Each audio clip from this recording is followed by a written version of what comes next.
ಹರಿಂ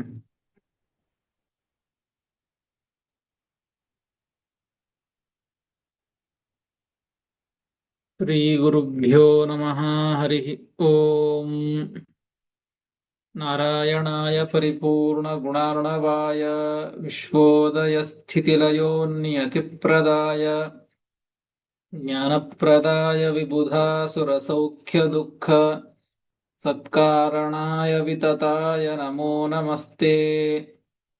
ಅಶೇಷವಾಗ್ಜಾಡ್ಯಮಲಾಪಹಂತ್ರೀ ನವಂ ನವಂ ಸ್ಪಷ್ಟಸುವಾಕ್ಪ್ರದಾಯಿನಿ ಮಮೇಹ ಜಿಹ್ವಾಗ್ರಸುರಂಗನರ್ತಕೀ ಭವಪ್ರಸನ್ನಾ ವದನೆ ಚ ಮೇ ಶ್ರೀಃ. ಅಭ್ರಮಂ ಭಂಗರಹಿತಂ ಅಜಡಂ ವಿಮಲಂ ಸದಾ ಆನಂದತೀರ್ಥಮತುಲಂ ಭಜೆ ತಾಪತ್ರಯಾಪಹಂ. ಯಸ್ಯ ವಾಕ್ಕಾಮಧೇನುರ್ನಃ ಕಾಮಿತಾರ್ಥಾನ್ ಪ್ರಯಚ್ಛತಿ ಸೇವೆ तं ಜಯಯೋಗೀಂದ್ರಂ ಕಾಮಬಾಣಚ್ಛಿದಂ ಸದಾ. ಪೂಜ್ಯಾಯ ರಾಘವೇಂದ್ರಾಯ ಸತ್ಯಧರ್ಮರತಾಯ ಚ ಭಜತಾಂ ಕಲ್ಪವೃಕ್ಷಾಯ ನಮತಾಂ ಕಾಮಧೇನವೇ. ಸತ್ಯಾಭಿಘ್ನಕರಾಬ್ಜೋತ್ಥಾನ್ ಪಂಚಾಶದ್ವರ್ಷಪೂಜಕಾನ್ ಸತ್ಯಪ್ರಮೋದತೀರ್ಥಾರ್ಯಾನ್ ನೌಮಿನ್ಯಾಯಸುಧಾರತಾನ್. ಆಪಾದಮೌಲಿಪರ್ಯಂತಂ ಗುರುಣಾಮಾಕೃತಿಂ ಸ್ಮರೇತ್ ತೇನ ವಿಘ್ನಾಃ ಪ್ರಣಶ್ಯಂತೆ ಸಿದ್ಧ್ಯಂತಿ ಚ ಮನೋರಥಾಃ. ಶ್ರೀ ಗುರುಭ್ಯೋ ನಮಃ. ಹರಿ ಓಂ. ಶ್ರೀಮನ್ ಮಹಾಭಾರತ ತಾತ್ಪರ್ಯ ನಿರ್ಣಯದ 3ನೇ ಅಧ್ಯಾಯ. ಶ್ರೀಮದಾಚಾರ್ಯರು ಸಂಗತಿಪೂರ್ವಕವಾಗಿ ಮುಂದೆ ಹೇಳುವಂತಹ ವಿಷಯವನ್ನ ತಿಳಿಸಿಕೊಡ್ತಾ ಇದ್ದಾರೆ. ರಾಮಾವತಾರ, ಕೃಷ್ಣಾವತಾರ, ವೇದವ್ಯಾಸದೇವರ ಅವತಾರ, ಈ ಅವತಾರಗಳ ಒಂದು ಪ್ರಸಂಗಕ್ಕೆ ಅನುಗುಣವಾಗಿ ಹಿಂದಿನ ಸಂಗತಿಯನ್ನ ತಿಳಿಸಿಕೊಡ್ತಾ ಇದ್ದದ್ದು, ಭಗವಂತನ ಸೃಷ್ಟಿಯನ್ನ ತಿಳಿಸಿಕೊಡ್ತಾ ಇದ್ದದ್ದು. 1ನೇ ಅಧ್ಯಾಯದಲ್ಲಿ ಹೇಳಿದಂತಹ ವಿಷಯವನ್ನೇ ಇನ್ನೂ ಸ್ಥೂಲವಾಗಿ ಈ ಅಧ್ಯಾಯದಲ್ಲಿ ಹೇಳ್ತಾ ಇದ್ದಾರೆ. ತಿಳಿದಂತೆ ನಾರಾಯಣ ಭಗವಂತ ತಾನು ಸ್ವಯಂ ಮೂಲರೂಪ ಭಗವಂತ ತಾನು ಇಚ್ಛೆಯನ್ನ ಮಾಡಿ 4 ರೂಪಗಳನ್ನ ತೆಗೆದುಕೊಂಡ. ಅದರೊಳಗೆ ವಾಸುದೇವ ಎಂಬುವಂತಹ ಮೊದಲನೆಯ ರೂಪದಿಂದ ಸೃಷ್ಟಿ ಮಾಡಬೇಕು ಅಂತ ಮಾಯಾ ಎಂಬುವಂತಹ ಲಕ್ಷ್ಮೀದೇವಿಯನ್ನ ಹೊಂದಿ ಅಲ್ಲಿ ಬ್ರಹ್ಮದೇವರನ್ನ ಸೃಷ್ಟಿ ಮಾಡಿದರು ಅಂತ ಒಂದು ಶ್ಲೋಕದಲ್ಲಿ ಹೇಳಿದ್ದು. ಮುಂದಿನ ಶ್ಲೋಕದಲ್ಲಿ ಸಂಕರ್ಷಣ ರೂಪಿಯಾದಂತಹ ಭಗವಂತ ತಾನು ಜಯ ಎಂಬುವಂತಹ ಲಕ್ಷ್ಮೀದೇವಿ, ಆ ಜಯ ಎಂಬ ಹೆಸರಿನ ಲಕ್ಷ್ಮೀದೇವಿಯ ಅವಳ ಸಂಗವನ್ನ ಮಾಡಿ ಅಲ್ಲಿ ವಾಯುದೇವರನ್ನ ಪಡೆದುಕೊಂಡದ್ದು, ವಾಯುದೇವರಲ್ಲಿ ಅವತಾರವನ್ನ ಮಾಡಿದ್ದು, ಹುಟ್ಟಿದ್ದು ಅಂತ ಈ ರೀತಿಯಾಗಿ ಆ ಸೃಷ್ಟಿಯ ಕ್ರಮವನ್ನ ತಿಳಿಸ್ತಾ ಇದ್ದದ್ದು. ಕೆಲವು ಬೇರೆ ಶಾಸ್ತ್ರದಲ್ಲಿ, ಕೆಲವು ಪುರಾಣಗಳಲ್ಲಿ, ಬೇರೆ ಗ್ರಂಥಗಳಲ್ಲಿ ಹೇಳಿದ್ದು ವಾಸುದೇವ ರೂಪಿಯಾದಂತಹ ಭಗವಂತನಿಂದ ಪುರುಷ ಅಂತ ಹುಟ್ಟಿದ ಅಂತ ಕೆಲವು ಗ್ರಂಥದಲ್ಲಿ ಬರ್ತದೆ. ಸಂಕರ್ಷಣ ರೂಪಿಯಾದಂತಹ ಭಗವಂತನಿಂದ, ಜಯ ಎಂಬುವಳಿಂದ ಸೂತ್ರ ಎಂಬುವಂಥವರು ಹುಟ್ಟಿದರು ಅಂತ ಬರ್ತದೆ. ಇಲ್ಲಿ ಮಹಾಭಾರತದಲ್ಲಿ ಬಂದದ್ದು ಸಂಕರ್ಷಣನಿಂದ ವಾಯುದೇವರು ಮತ್ತು ವಾಸುದೇವರು ಭಗವಂತನಿಂದ ವಿರಿಂಚಿ ಅಂತ ಬ್ರಹ್ಮದೇವರು ಅಂತ ಹೇಳಿದ್ದು. ಅದಕ್ಕೆ ವಿರೋಧ ಬರ್ತದಲ್ಲ ಅಂತ ಅಂದಾಗ ಆ ವಿರೋಧವನ್ನ ಶ್ರೀಮದಾಚಾರ್ಯರು ಈ 12ನೆಯ ಶ್ಲೋಕದಿಂದ ತಿಳಿಸಿಕೊಡ್ತಾ ಪರಿಹಾರವನ್ನು ಮಾಡ್ತಾ ಇದ್ದಾರೆ. ವಾಸುದೇವಾತ್ ಪುರುಷಃ ಸಂಕರ್ಷಣಾತ್ ಸೂತ್ರನಾಮ ಜಾತಃ ಇತ್ಯುಕ್ತೇಃ ಅಭಿಪ್ರಾಯಂ ಆಹ. ಸಂಕರ್ಷಣನಿಂದ ವಾಸುದೇವರು ಭಗವಂತನಿಂದ ಪುರುಷ, ಸಂಕರ್ಷಣರು ಭಗವಂತನಿಂದ ಸೂತ್ರ, ಇವರು ಹುಟ್ಟಿದರು ಅಂತ ಹೇಳುವಂತಹ ಗ್ರಂಥಗಳ ಅಭಿಪ್ರಾಯ ಏನು ಅಂತಂದ್ರೆ ಆ ಅವಿರೋಧವನ್ನ ಪರಿಹಾರ ಮಾಡ್ತಾ ಇದ್ದಾರೆ 12ನೆಯ ಶ್ಲೋಕ. ಸೂತ್ರಂ ಸ ವಾಯು ಪುರುಷೋ ವಿರಿಂಚಃ ಪ್ರದ್ಯುಮ್ನತಶ್ಚಾಥ ಕೃತೌ ಸ್ತ್ರಿಯೌ ದ್ವೇ ಪ್ರಜಗ್ನತುರ್ಯಮಲೆ ತತ್ರ ಪೂರ್ವಾ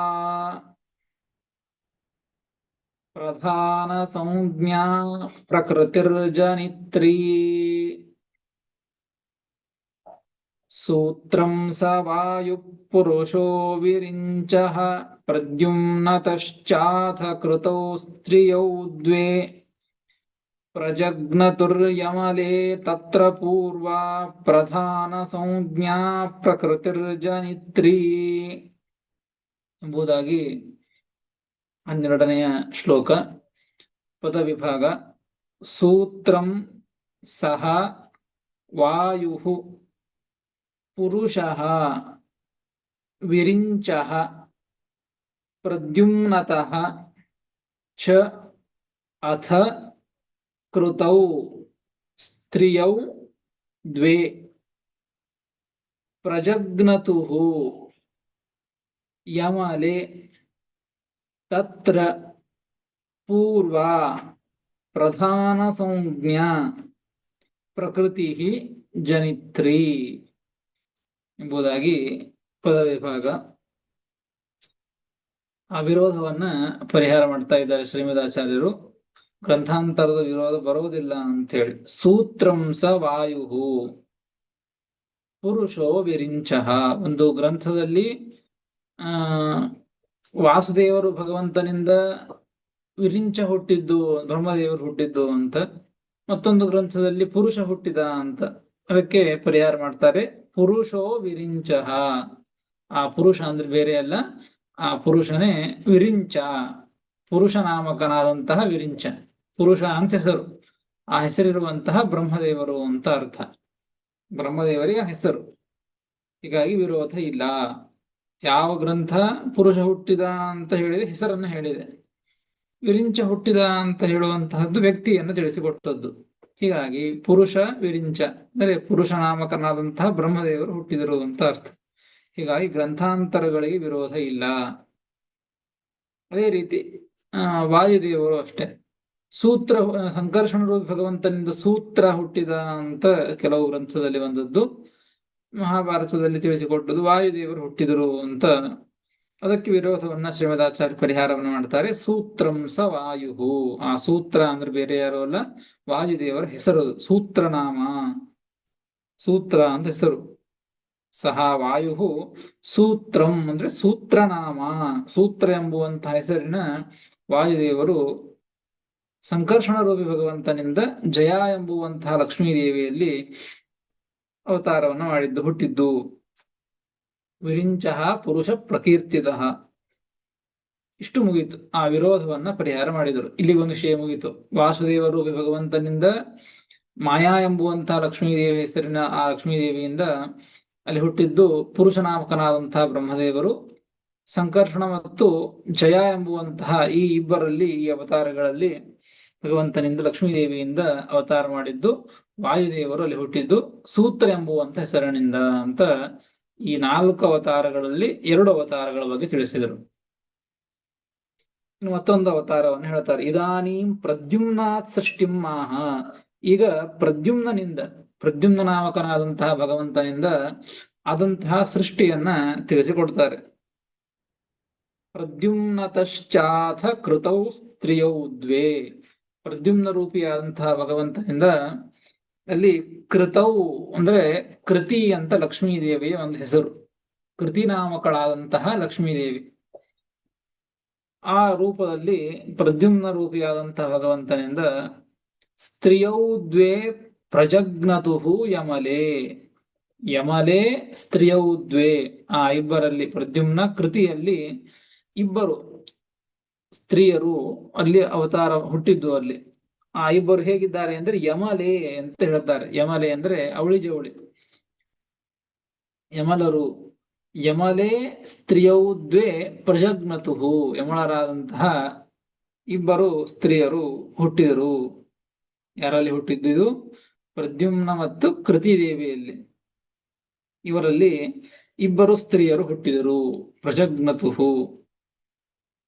ಆ ಇಬ್ಬರು ಸ್ತ್ರೀಯರಲ್ಲಿ ಅಥ ಬ್ರಹ್ಮವಾಯುತ್ಪತ್ತ್ಯನಂತರಂ ಪ್ರದ್ಯುಮ್ನತಃ ಕೃತೌ ಯಮಲೇ ದ್ವೇ ಸ್ತ್ರೀಯೌ ಪ್ರಜಗ್ನತುಹು ತತ್ರ ತಯೋರ್ಮಧ್ಯೆ. ಆ ಇಬ್ಬರೊಳಗೆ ಇಬ್ಬರು ಹುಟ್ಟಿದರು. ಪ್ರದ್ಯುಮ್ನನಿಂದ ಕೃತಿಯಲ್ಲಿ ಇಬ್ಬರು ಹುಟ್ಟಿದರು ಅಂತ ಹೇಳಿದ್ರಲ್ಲ, ಆ ಇಬ್ಬರೊಳಗೆ ಪೂರ್ವ ಮೊದಲನೆಯವಳು ಯಾರು ಅಂದ್ರೆ ಪ್ರಧಾನ ಸಂಜ್ಞಾ. ಪ್ರಧಾನ ಅಂತ ಹೆಸರನ್ನ ಇಟ್ಟುಕೊಂಡಂತವಳು ಪ್ರಧಾನ ಸಂಜ್ಞಾ. ಯಾರು ಆಕಿ ಅಂದ್ರೆ ಪ್ರಕೃತಿರ್ ಜನಿತ್ರಿ. ಪ್ರಕೃತಿ ಜನಿತ್ರಿ. ಪ್ರಧಾನ ಅಂತ ಹೆಸರಿರುವಂತಹ ಜನಿತ್ರಿ, ತಾಯಿಯಾದವಳು. ಯಾರಿಗೆ ತಾಯಿಯಾದವಳು ಅಂದ್ರೆ ಶಿವಾದೀನಾಂ ಜನಿತ್ರಿ. ಶಿವಾದಿಗಳಿಗೆ ತಾಯಿಯಾದವಳು ಅಂತ ಅರ್ಥ. ಅಂದ್ರೆ ಶಿವಾದಿಗಳನ್ನು ರುದ್ರದೇವರನ್ನೇ ಮೊದಲಾದಂತಹ ದೇವತೆಗಳನ್ನ ಸೃಷ್ಟಿ ಮಾಡಿದವಳು ಅಂತ ಅರ್ಥ. ಅತಏವ ಪ್ರಕೃತಿ. ಅದಕ್ಕೆ ಅವಳಿಗೆ ಹೆಸರೇನು ಅಂದ್ರೆ ಆ ಎಲ್ಲರಿಗೂ ಎಲ್ಲ ಸೃಷ್ಟಿಗೆ ನಿಮಿತ್ತಳಾದ್ದರಿಂದ, ಕಾರಣಳಾದ್ದರಿಂದ ಪ್ರಕೃತಿ ಅಂತ ಅವಳನ್ನು ಕರೆದದ್ದು. ಪ್ರದ್ಯುಮ್ನನಿಂದ ಹುಟ್ಟಿದಂತಹ ಇಬ್ಬರು ಅವಳಿ ಜವಳಿ ಆ ಹೆಣ್ಣು ಮಕ್ಕಳಲ್ಲಿ ಮೊದಲನೆಯವಳು ಪ್ರಧಾನ ಸಂಜ್ಞಾ. ಪ್ರಧಾನ ಎಂಬುವಂತಹ ಹೆಸರಿರುವಂತಹ ಶಿವಾದಿಗಳಿಗೆ, ರುದ್ರದೇವರೇ ಮೊದಲಾದಂತಹ ದೇವತೆಗಳಿಗೆ ತಾಯಿಯಾದಂತಹ ಪ್ರಕೃತಿ, ಅದರಿಂದ ಪ್ರಕೃತಿ ಅಂತ ಕರೆಸಿಕೊಂಡವಳು. ಅವಳು ಮೊದಲನೆಯವಳು ಅಂತ ಹೇಳ್ತಾ ಇದ್ದಾರೆ. ಪ್ರದ್ಯುಮ್ನ ಮತ್ತು ಕೃತಿಯರ ಮೊದಲನೇ ಮಗಳು ಅಂದ್ರೆ ಅವಳಿ ಜವಳಿಯಲ್ಲಿ ಮೊದಲನೇ ತಾನು ಬಂದವಳು ಅಂತ ಅರ್ಥ. ಇದು ಇಷ್ಟು 12ನೆಯ ಶ್ಲೋಕದ ಅಭಿಪ್ರಾಯ ಅರ್ಥ. ಇನ್ನು ಮುಂದಿನ ಶ್ಲೋಕದಲ್ಲಿ ಇಬ್ಬರು ಹುಟ್ಟಿದ್ದು ಅಂತ ಹೇಳಿದ್ದು, ಇನ್ನೊಬ್ಬಳು ಯಾರು ಅಂತ ಮುಂದಿನ ಶ್ಲೋಕದಲ್ಲಿ ತಿಳಿಸಿಕೊಡ್ತಾರೆ. 13ನೆಯ ಶ್ಲೋಕ. ಶ್ರದ್ಧಾ ದ್ವಿತೀಯಾಥ ತಯೋಶ್ಚ ಯೋಗೋ ಬಭೂವ ಪುಂಸೈವ ಚ ಸೂತ್ರ ನಾಮ್ನಾ ಹರೇರ್ನಿಯೋಗಾದಥ ಸಂಪ್ರಸೂತೌ ಶೇಷಃ ಸುಪರ್ಣಶ್ಚ ತಯೋಃ ಸಹೈವ. ಶ್ರದ್ಧಾ ದ್ವಿತೀಯಾಥ ತಯೋಶ್ಚ ಯೋಗೋ ಬಭೂವ ಪುಂಸೈವ ಚ ಸೂತ್ರ ನಾಮ್ನಾ ಹರೇರ್ನಿಯೋಗಾದಥ ಸಂಪ್ರಸೂತೌ ಶೇಷಃ ಸುಪರ್ಣಶ್ಚ ತಯೋಃ ಸಹೈವ ಎಂಬುದಾಗಿ 13ನೆಯ ಶ್ಲೋಕ. ಪದ ವಿಭಾಗ. ಶ್ರದ್ಧಾ ದ್ವಿತೀಯ ಅಥ ತಯೋಃ ಯೋಗಃ ತಯೋಃ ಚ ಯೋಗಃ ಬಭೂವ ಪುಂಸಾ ಏವ ಚ ಸೂತ್ರನಾಮ್ನಾ ಹರೇಃ ನಿಯೋಗಾತ್ ಅಥ ಸಂಪ್ರಸೂತೌ ಶೇಷಃ ಸುಪರ್ಣಃ ಚ ತಯೋಃ ಸಹ ಏವ ಎಂಬುದಾಗಿ ಪದ ವಿಭಾಗ. ನೋಡಿ, ಎರಡನೆಯವಳು ಯಾರು ಅಂದ್ರೆ ಶ್ರದ್ಧಾ ಅಥ ಶ್ರದ್ಧಾ ದ್ವಿತೀಯ. ನಂತರದಲ್ಲಿ ಹುಟ್ಟಿದವಳು ಶ್ರದ್ಧಾ ಎಂಬುವಂಥವಳು ಆ ಪ್ರದ್ಯುಮ್ನನಿಂದ ಮತ್ತು ಕೃತಿದೇವಿಯಿಂದ ಹುಟ್ಟಿದವಳು. ಮೊದಲನೆಯವಳು ಪ್ರಧಾನ ಎಂಬುವಂತ ಹೆಸರಿರ್ತಕ್ಕಂಥವಳು. ಎರಡನೆಯವಳು ಶ್ರದ್ಧಾ ಎಂಬುವಂತ ಹೆಸರಿರುವಂಥವಳು. ಅವಳು ಹುಟ್ಟಿದಳು. ಶ್ರದ್ಧಾ ದ್ವಿತೀಯ ಅಥ ಶ್ರದ್ಧಾ ದ್ವಿತೀಯ.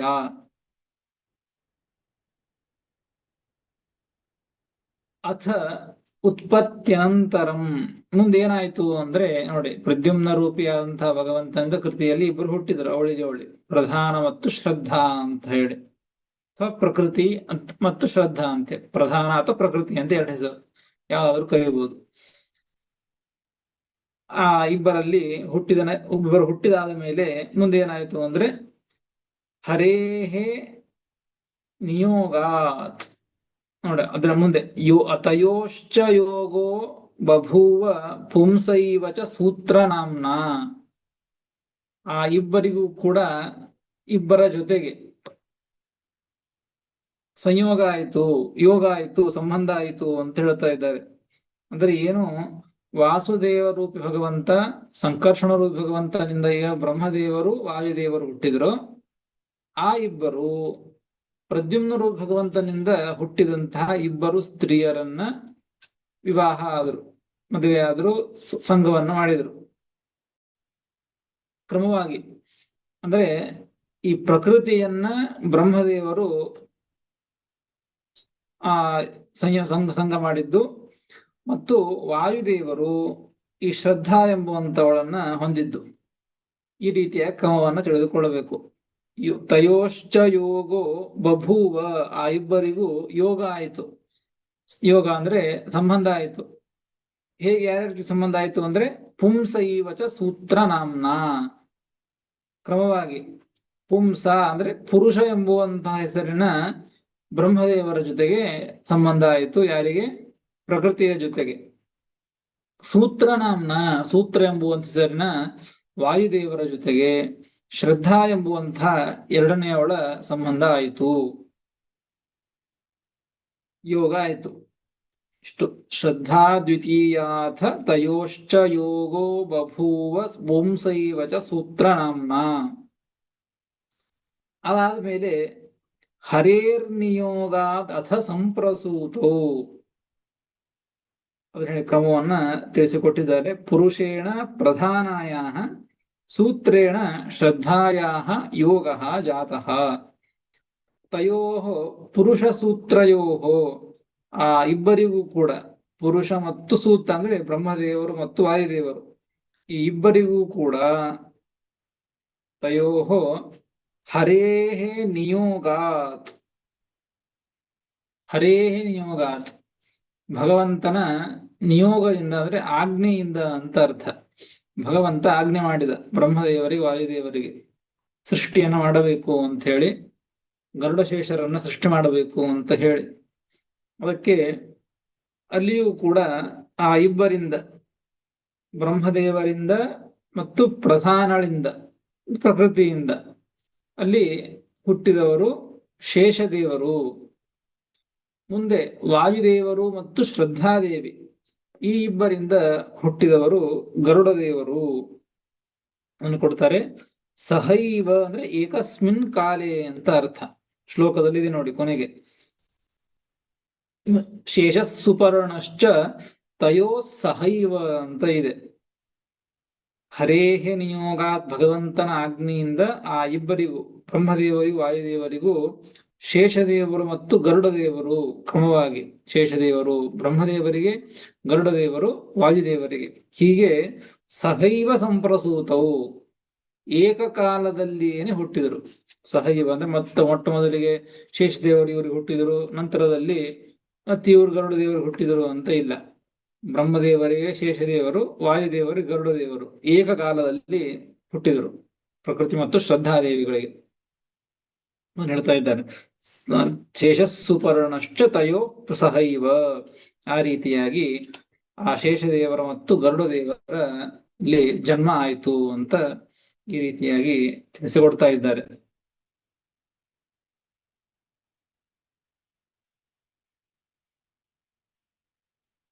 ಹೀಗೆ ಆ ಪ್ರದ್ಯುಮ್ನ ರೂಪಿಯಾದಂತಹ ಭಗವಂತನ ಸೃಷ್ಟಿಯನ್ನ ತಿಳಿಸಿಕೊಟ್ಟದ್ದು. ಪ್ರದ್ಯುಮ್ನ ಕೃತಿಯರಿಂದ ಹುಟ್ಟಿದವರು ಇಬ್ಬರು ಸ್ತ್ರೀಯರು. ಆ ಇಬ್ಬರು ಸ್ತ್ರೀಯರು ಬ್ರಹ್ಮ ಮತ್ತು ವಾಯುವರನ್ನ ವಿವಾಹವಾಗಿ ಸಂಗ ಮಾಡಿ ಅಲ್ಲಿ ಮುಂದೆ ಶೇಷ ಮತ್ತು ಗರುಡರನ್ನ ಪಡೆದುಕೊಂಡ್ರು ಅಂತ ಅಲ್ಲಿ ಸೃಷ್ಟಿಯನ್ನ ಈ ರೀತಿಯಾಗಿ ತಿಳಿಸಿಕೊಡ್ತಾರೆ. ಇದಾದ ಮೇಲೆ ಮುಂದೆ ಆ ಸೃಷ್ಟಿಯ ಕ್ರಮವನ್ನು ಹೇಳ್ತಾರೆ. ಕುತ್ರಚಿತ್ ಪುರುಷ ಸೂತ್ರಯೋ ಜೀವಕಾಲೌ ಜಾತೋ ಇತ್ಯುಕ್ತಿಃ ತಾಂ ಘಟಯನ್ ಆಹ. ಮುಂದೆ ಈ ಪುರುಷ ಮತ್ತು ಸೂತ್ರ ಮತ್ತೊಂದು ವಿರೋಧ ಬಂತು. ಆ ವಿರೋಧವನ್ನ ಇಲ್ಲಿ ಶ್ರೀಮದಾಚಾರ್ಯರು ಪರಿಹಾರ ಮಾಡಿ ನಿರ್ಣಯವನ್ನು ಮಾಡ್ತಾ ಇದ್ದಾರೆ. ಇಲ್ಲಿ ಹೇಳಿದ್ದೇನೆ, ಇಲ್ಲಿ ಪುರುಷ ಮತ್ತು ಸೂತ್ರ ಆ ಇಬ್ಬರಿಗೂ ಕೂಡ ಹುಟ್ಟಿದವರು ಯಾರು ಅಂತ ಹೇಳಿದ್ದು ಶೇಷ ಮತ್ತು ಗರುಡರು ಕ್ರಮವಾಗಿ. ಆದರೆ ಮತ್ತೊಂದು ಗ್ರಂಥದಲ್ಲಿ ತಿಳಿಸಿಕೊಟ್ಟದ್ದು ಈ ಪುರುಷ ಸೂತ್ರರಿಗೆ ಹುಟ್ಟಿದವರು ಯಾರು ಅಂತಂದ್ರೆ ಜೀವ ಮತ್ತು ಕಾಲ ಅಂತ ಹೇಳಿದ್ದಾರೆ. ಒಂದು ಕಡೆಗೆ ಪುರುಷ ಸೂತ್ರರಿಗೆ ಜೀವ ಕಾಲ ಹುಟ್ಟಿದರು ಅಂತ ಹೇಳ್ತಾರೆ, ಒಂದು ಕಡೆಗೆ ಆ ಪುರುಷ ಸೂತ್ರರಿಗೆ ಶೇಷ ಗರುಡರು ಹುಟ್ಟಿದರು ಅಂತ ಹೇಳ್ತಾರೆ. ಅದಕ್ಕೆ ವಿರೋಧ ಬಂತಲ್ಲ ಅಂತಂದ್ರೆ ಆ ವಿರೋಧವನ್ನ ಪರಿಹಾರ ಮಾಡ್ತಾ ಇದ್ದಾರೆ 14ನೆಯ ಶ್ಲೋಕದಿಂದ. ಶೇಷಸ್ತಯೋರೇವ ಹಿ ಜೀವನಾಮ ಕಾಲಾತ್ಮಕಸ್ಸೋಥ ಸುಪರ್ಣ ಆಸೀತ್ ತೌ ವಾಹನಂ ಶಯನಂ ಚೈವ ವಿಷ್ಣೋಃ ಕಾಲಾಜಯಾದ್ಯಾಶ್ಚ ತತಃ ಪ್ರಸೂತಾಃ.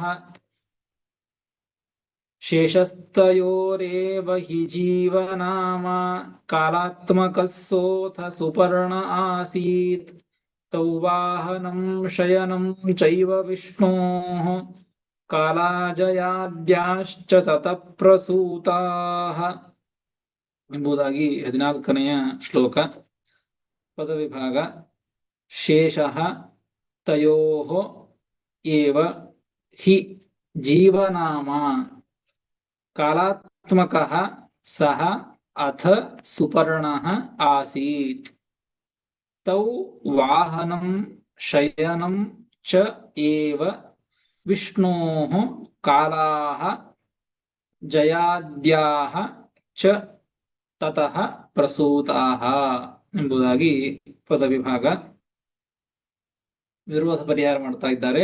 ಒಂದು ಗ್ರಂಥದಲ್ಲಿ ಹೇಳಿದ್ದು ಪುರುಷ ಸೂತ್ರರಿಗೆ ಜೀವಕಾಲರು ಹುಟ್ಟಿದರು ಅಂತ ಹೇಳಿದ್ದು, ಇಲ್ಲಿ ಹೇಳಿದ್ದು ಪುರುಷ ಸೂತ್ರರಿಗೆ ಶೇಷ ಗರುಡರು ಹುಟ್ಟಿದರು ಅಂತ ಹೇಳಿದ್ದು. ಅದಕ್ಕೆ ಶ್ರೀಮದಾಚಾರ್ಯ ಹೇಳಿದ್ರು ಆ ಜೀವ ಅಂದ್ರೆ ಬೇರೆ ಅಲ್ಲ, ಶೇಷ ಅಂದ್ರೆ ಬೇರೆ ಅಲ್ಲ, ಜೀವನಾಮ ಶೇಷ ಅಂತ. ಶೇಷಸ್ತಯೋರೇವ ಹಿ ಜೀವನಾಮ ತಯೋಹೋ ಆ ಇಬ್ಬರೊಳಗೆ ಶೇಷ ಮತ್ತು ಗರುಡರು ಅದರೊಳಗೆ ಶೇಷದೇವರು ಜೀವನಾಮ ಜೀವ ಎಂಬುವಂತಹ ಹೆಸರನ್ನ ಹೊಂದಿದವರು, ಹೆಸರನ್ನ ಇಟ್ಟುಕೊಂಡವರು. ಹಿಂಗಾಗಿ ವಿರೋಧ ಇಲ್ಲ.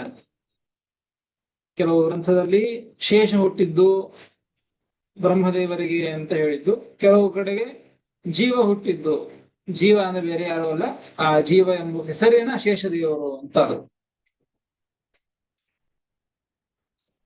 ಇನ್ನು ಕಾಲಾತ್ಮಕ ಸೋಥ ಸುಪರ್ಣ ಆಸೀತ್. ಇನ್ನು ವಾಯುದೇವರಿಗೆ ಗರುಡದೇವರು ಹುಟ್ಟಿದ್ರು ಅಂತ ಒಂದು ಗ್ರಂಥದಲ್ಲಿ, ವಾಯುದೇವರಿಗೆ ಕಾಲ ಹುಟ್ಟಿದ ಅಂತ ಒಂದು ಕಡೆಗೆ. ಅದಕ್ಕೆ ವಿರೋಧ ಪರಿಹಾರ ಹೇಗೆ ಅಂದ್ರೆ ಕಾಲನಾಮಕನಾದಂತಹ ಗರುಡದೇವರು ಅಂತ. ಕಾಲಾತ್ಮಕ ಕಾಲ ಸ್ವರೂಪ ಆದಂತಹ ಅಂದ್ರೆ ಕಾಲ ನಿಯಾಮಕ ಅಂತ ಅರ್ಥ. ಕಾಲ ನಿಯಾಮಕನಾದ್ದರಿಂದ ಅಂತಹ ಗರುಡ ದೇವರು ಹುಟ್ಟಿದ್ರು ಅಂತ ಅರ್ಥ. ಹೀಗಾಗಿ ವಿರೋಧ ಇಲ್ಲ. ಕೆಲವು ಕಡೆ ಗರುಡ ದೇವರು ಹುಟ್ಟಿದ್ರು, ಕೆಲವು ಕಡೆ ಕಾಲ ಹುಟ್ಟಿದ ಅಂದ್ರೆ ಇಬ್ರು ಒಂದೇ, ಕಾಲ ನಿಯಾಮಕರಾದಂತಹ ಗರುಡ ದೇವರು ಅಂತ ಅರ್ಥ. ಅದನ್ನು ಹೇಳ್ತಾರೆ. ತಯೋಹೋ ಪೂರ್ವಜಾತಯೋಹೋ ಮಧ್ಯೆ ಶೇಷ ಏವ ಜೀವನಾಮ. ಶೇಷದೇವರೇ ಜೀವ ಎಂಬ ಹೆಸರುಳ್ಳವರು. ಅಥ ಸಹ ಸುಪರ್ಣ ಗರುಡ ಕಾಲಾತ್ಮಕ ಆಸೀತ್, ಕಾಲ ಸ್ವರೂಪರಾಗಿ ಇದ್ದವರು. ಅದಕ್ಕಾಗಿ ವಿರೋಧ ಇಲ್ಲ.